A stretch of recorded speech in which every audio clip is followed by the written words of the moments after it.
जय हिंद साथियों। आप मेरे साथ हैं हमारे YouTube channel GIG coaching point free coaching with Sunil sir में। आज हम बात करने वाले हैं हमारे प्यारे भारत की। देखिए दोस्तों, आज हम जिस बिंदु पर बात करेंगे प्रत्येक प्रतियोगी परीक्षा में हमारा जो आज का लेक्चर होगा इससे संबंधित एक दो प्रश्न आपको प्रत्येक परीक्षा में 100% मिलने की गारंटी है। हम अपने लेक्चर को ज़्यादा लंबा ना करेंगे, केवल फैक्ट पे बात करेंगे, ऐसे फैक्टों पे बात करेंगे जो फैक्ट परीक्षा में पूछे जाते हैं। तो बात करते हैं, आइए। भारत एक परिचय। हमारा जो प्यारा भारत देश है वो उत्तरी गोलार्ध में, जो आपका जैसे मान लीजिए पृथ्वी है, तो इस पृथ्वी का जो ऊपरी हिस्सा है इसको क्या कहते हैं, उत्तरी गोलार्ध। तो उत्तरी गोलार्ध में भारत की स्थिति यहाँ पर इस तरीके से यहाँ पे है, ठीक है। और स्थिति क्या है, तो अगर इसको अक्षांश में कहें हम तो 8 डिग्री 4 मिनट उत्तरी अक्षांश से 37 डिग्री 6 मिनट उत्तरी अक्षांश पर इसकी स्थिति है। ये 8 डिग्री 4 मिनट जो है इसकी मुख्य भूमि है। अगर दक्षिणी बिंदु की बात करें तो जो हमारा इंदिरा पॉइंट है उसकी स्थिति क्या है, 8 डिग्री 6 डिग्री और 4 मिनट उसकी स्थिति है। तो मुख्य भूमि की स्थिति क्या है, 8 डिग्री 4 मिनट से लेकर 37 डिग्री 6 मिनट तक।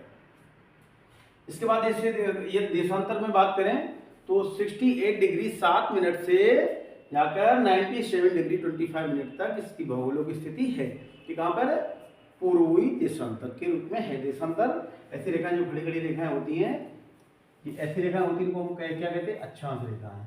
तो ये जो अक्षांश की स्थिति है और ये जो रेखा होती है वो क्या कहते हैं, देशांतर रेखाएं।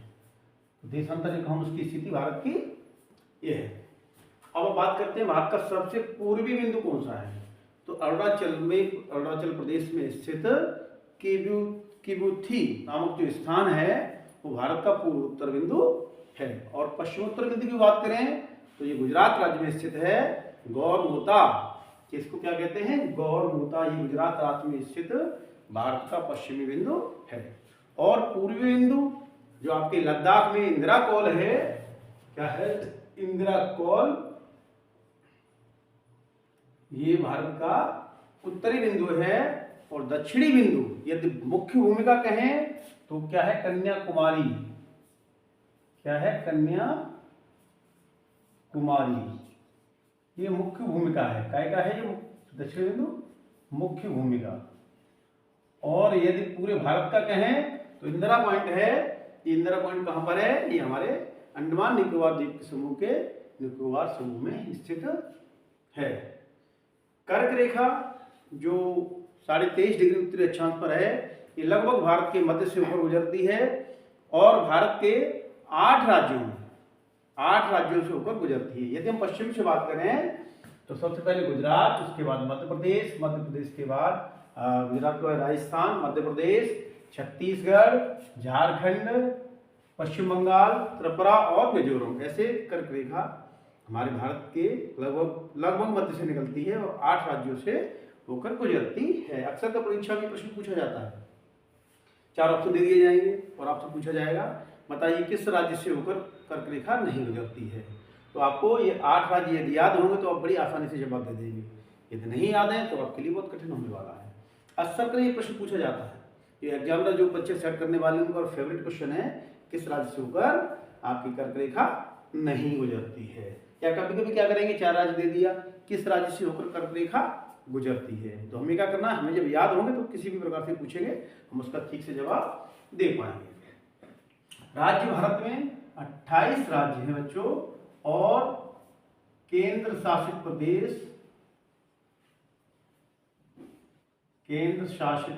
की संख्या भी 8 है वर्तमान में। राज्य 28 है और केंद्र शासित प्रदेश की संख्या कितनी है, 8 है। क्योंकि जम्मू कश्मीर का जब राज्य का दर्जा खत्म हुआ तो 2 केंद्र शासित प्रदेश उससे बने, एक जम्मू कश्मीर और दूसरा लद्दाख। इस तरह 8 हमारे केंद्र शासित प्रदेश हैं। क्षेत्रफल की दृष्टि से बात करें तो क्षेत्रफल की दृष्टि से विश्व में भारत का स्थान 7वां है। कौन सा स्थान है, विश्व का स्थान 232,87,263 स्क्वायर किलोमीटर, 263 किलोमीटर स्क्वायर इसका क्षेत्रफल है। जनसंख्या की दृष्टि से यदि हम बात करते हैं तो भारत वर्तमान में विश्व का सबसे बड़ा देश है। इसकी आबादी लगभग कितनी है? 140 करोड़ आबादी है। तो विश्व का सबसे अधिक आबादी वाला देश हो गया हमारा भारत। क्षेत्रफल की बात करें तो विश्व के क्षेत्रफल का भारत का क्षेत्रफल कितना है? 2.43% है। मतलब क्या है कि यदि पूरे विश्व का क्षेत्रफल 100 किलोमीटर मान लेते हैं तो भारत का क्षेत्रफल कितना होगा? 2.43 किलोमीटर, 2.43% है। और भारत की जो जनसंख्या है ये विश्व की जनसंख्या का लगभग 70.5% है। जनसंख्या के विषय में जब बात करते हैं तो हम आपको एक बात बताना चाहेंगे कि कोरोना की वजह से 2021 में जो जनगणना होनी थी वो नहीं हो पाई है। तो जो हमारे पास आधिकारिक आंकड़े हैं अभी लेटेस्ट वो कब के हैं? 2011 के। तो जो भी प्रश्न आता है तो जनसंख्या से संबंधित जितने भी प्रश्न आते हैं, कोई ना कोई 1-2 प्रश्न जरूर प्रत्येक परीक्षा में आते ही हैं। तो हमारे पास जो आंकड़ा है वो कब का है? 2011 का। और वही आधिकारिक आंकड़ा जब तक माना जाएगा जब तक कि नई जनगणना नहीं हो जाती है। कोरोना के कारण 2021 में जो जनगणना होनी थी वो हो नहीं पाई और अभी 24 आ गया, चुनाव भी आ गया, तो लगता है सरकार का भी कोई मंशा भी नहीं है। जब कोई नई जनगणना होगी, नए आंकड़े जारी होंगे तो उसके बारे में हम बात अलग से करेंगे। भारत की जनसंख्या विश्व की जनसंख्या का लगभग 17.5% है। अब इसमें बात करते हैं भारत की जनसंख्या में शहरी आबादी का प्रतिशत कितना है? तो वो है 31.2% और ग्रामीण आबादी 68.2%।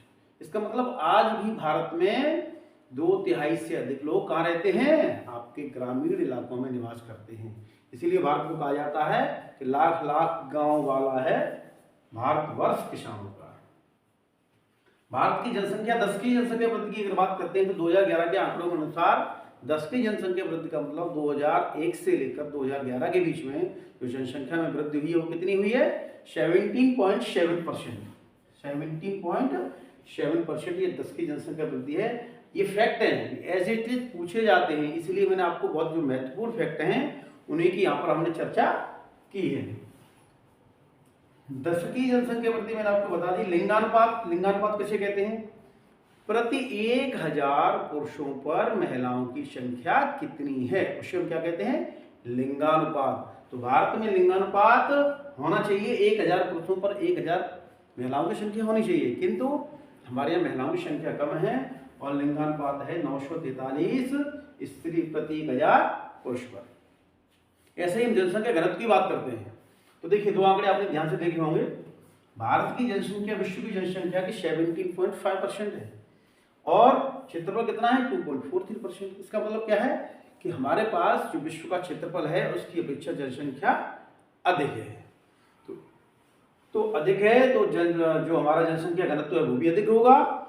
तो सबसे जो हमारे भारत देश का जनसंख्या घनत्व है 382 व्यक्ति प्रति वर्ग किलोमीटर। ये 2011 का आंकड़ा है। अभी वर्तमान में जो हम बात कर रहे हैं 2024 में तो ये आंकड़ा काफी और बढ़ ही गया होगा क्योंकि जनसंख्या तब से लेकर 15-20 करोड़ से ज्यादा ही बढ़ चुकी है। अपेक्षा अधिक है और वो कितनी है साथियों? 82.14। कितनी है? 82.14%। और यहीं पे अगर हम महिलाओं की साक्षरता की बात करते हैं तो महिला साक्षरता की यदि हम बात करते हैं, ये भी अक्सर का प्रश्न पूछे जाते हैं तो इसीलिए हम 65.46 पुरुषों से देखिए काफी कम है। पुरुषों की 82.14 है, महिलाओं की साक्षरता दर कितनी है? 65.46। इसके लिए सरकार लगातार प्रयास कर रही है। बेटी बचाओ बेटी पढ़ाओ जैसा अभियान चल रहा है। इससे क्या होगा? बेटी बचाओ बेटी पढ़ाओ अभियान है, इससे क्या, एक तो अगर बेटी बचाओगे तो जो लिंगानुपात का अंतर है 943 है, इसमें सुधार हो जाएगा। और यदि बेटी पढ़ाओ करेंगे हम तो क्या होगा? उसका असर किस पर पड़ेगा? जो महिला साक्षरता दर 65.46 है वो भी इम्प्रूव होगी। इसके बाद कुछ और आंकड़े भी पूछे जाते हैं, जैसे भारत की आबादी में अनुसूचित जाति के जनसंख्या की आबादी कितनी है? ये प्रश्न पूछा गया है और भी भिन्न परीक्षाओं में पूछा गया है तो ये भी मेंशन करना आवश्यक था। तो अनुसूचित जाति की संख्या की जो आबादी है परसेंटेज है भारत की जनसंख्या में वो 16.6% है।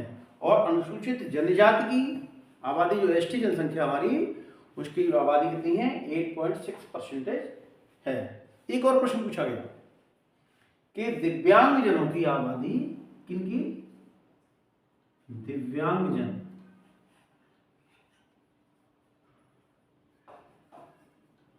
दिव्यांगजन की आबादी भारत की कुल आबादी की कितनी है, तो वो है 2.14%। अब साथियों, क्या हम एक विचार कर सकते हैं क्या इतनी आबादी जो दिव्यांगजनों की है, क्या वो जन्मजात में दिव्यांग है? नहीं। आजकल हम अपने आसपास देख रहे हैं, प्रत्येक व्यक्ति ऐसा है हिंदुस्तान में, किसी न किसी के परिवार में कोई न कोई सगा संबंधी या अवश्य दुर्घटना का शिकार हुआ होगा। भारत में प्रतिवर्ष लाखों दुर्घटनाएं होती हैं, तो उन दुर्घटनाओं में जो लोग अपने अंग जिनके विच्छिन्न हो जाते हैं या जिनके अंग अपना खो देते हैं, तो इस प्रकार की दिव्यांगता का स्तर ज़्यादा है। तो हम देखते हैं कि 100 व्यक्ति में से 2 से अधिक व्यक्ति दिव्यांग हैं।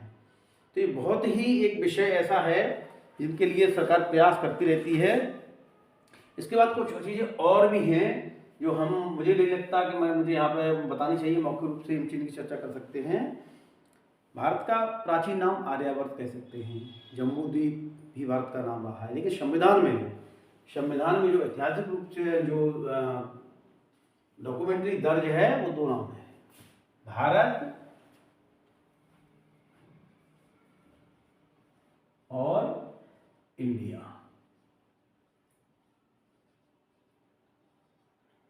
हम भारत के लोग, we are the people of India, ऐसा हमारी प्रीलिम्स या प्रस्तावना में लिखा हुआ है। तो साथियों, हमने एक मुख्य बिंदु जो परीक्षा में अक्सर कर पूछे जाते हैं वो हमने इसमें बताए। ये हमारा भाग 1 है। अगर इसके अधिक और भी जानकारी चाहिए तो हम भारतीय परीक्षा का दूसरा भाग लेके आएंगे। उसमें कुछ ऐसे महत्वपूर्ण बिंदु भी लाएंगे, ऐसे फैक्ट लाएंगे जो परीक्षा के लिए बहुत ही उपयोगी होंगे। तो आप हमारे चैनल को देखते रहिएगा, चैनल को लाइक करिए, सब्सक्राइब करिए। और अगला पार्ट भी, इसकी जो शेष भाग है, क्योंकि लेक्चर काफ़ी बड़ा हो रहा था, तो शेष पूरे में डिटेल लेने के लिए सेकंड पार्ट इसका बना रहा हूँ, तो आप इसको सेकंड पार्ट भी देखिएगा। और हमारे चैनल को लाइक करिए, सब्सक्राइब करिए, नोटिफिकेशन आपको सबसे पहले मिलता रहेगा। चैनल हमारा GIG coaching point, free coaching भी सुनिए। जय हिंद साथी।